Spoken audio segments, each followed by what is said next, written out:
ఏలూరు జిల్లా నల్లమడులో జంట హత్యలు కలకలం రేపుతున్నాయి. అనుమానాస్పద స్థితిలో తల్లి కూతుళ్ల మృతదేహాల్ని కనుగొన్నారు. దీనికి సంబంధించి బ్రేకింగ్ చూస్తున్నాం. మృతదేహాలపై గాయాలు ఉండటంతో ఇది హత్యగా అనుమానిస్తూ ఉన్నారు పోలీసులు.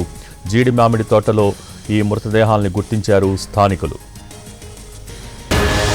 ఇప్పుడే విడుదలైన జేఈఈ అడ్వాన్స్ లో సంచలన ఫలితాలతో మరోసారి తన ఆధిపత్యాన్ని చాటింది శ్రీ చైతన్య.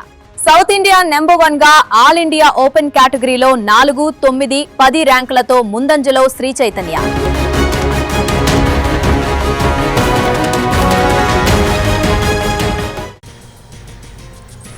దీనికి సంబంధించి మోర్ అప్డేట్స్ మా ప్రతినిధి మల్లికార్జున్ ఫోన్ ద్వారా అందిస్తారు. మల్లికార్జున్,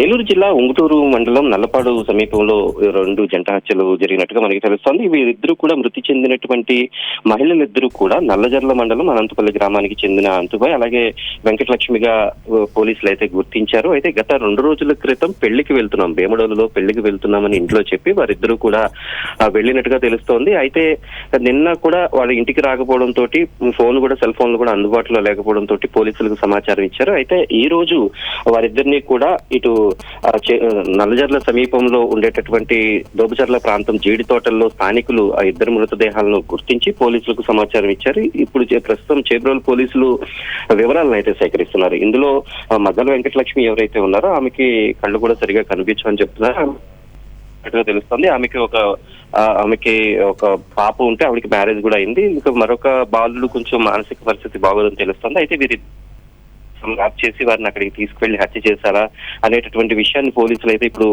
సేకరిస్తున్నారు. అయితే వారి మెడలో ఉండాల్సినటువంటి బంగారం అటువంటి ఆభరణాలు ఏవి కనిపించకపోవడంతో ఎవరైనా ట్రాప్ చేసి వీరిని హత్య చేశారా లేక ఇంకేదైనా కారణాలు ఉన్నాయా అనేటటువంటి కోణంలో పోలీసులు అయితే వివరాలు సేకరిస్తున్నారు. ఒకే చోట అంటే ఈ హత్య జరిగి 1 రోజుకు 2 రోజులు అయిందా లేక ఇంకా ఎక్కువ ఏమైనా ఉందా అనేటటువంటి వివరాలను కూడా పోలీసులు సేకరిస్తున్నటువంటి పరిస్థితి. ప్రస్తుతం ఈ ప్రశాంతంగా ఉండేటువంటి ప్రాంతంలో తల్లి కూతుర్ల హత్య ఒకేసారి ఇప్పుడు కలకలం రేపుతోంది. ప్రస్తుతం ఆమె కుటుంబ సభ్యులు కూడా ఘటనా స్థలానికి చేరుకొని పూర్తి వివరాలను పోలీసులకు అందించేటటువంటి ఏర్పాటు అయితే చేస్తున్నారు. అయితే వీరు ఎక్కడెక్కడి నుంచి ఇటువైపు ట్రావెల్ చేశారు, వీరితో ఎవరెవరు ఫోన్ లో మాట్లాడారనే విషయాలపైన అయితే పోలీసులు ఫోకస్ పెట్టారు. Thank you Mallikarjun.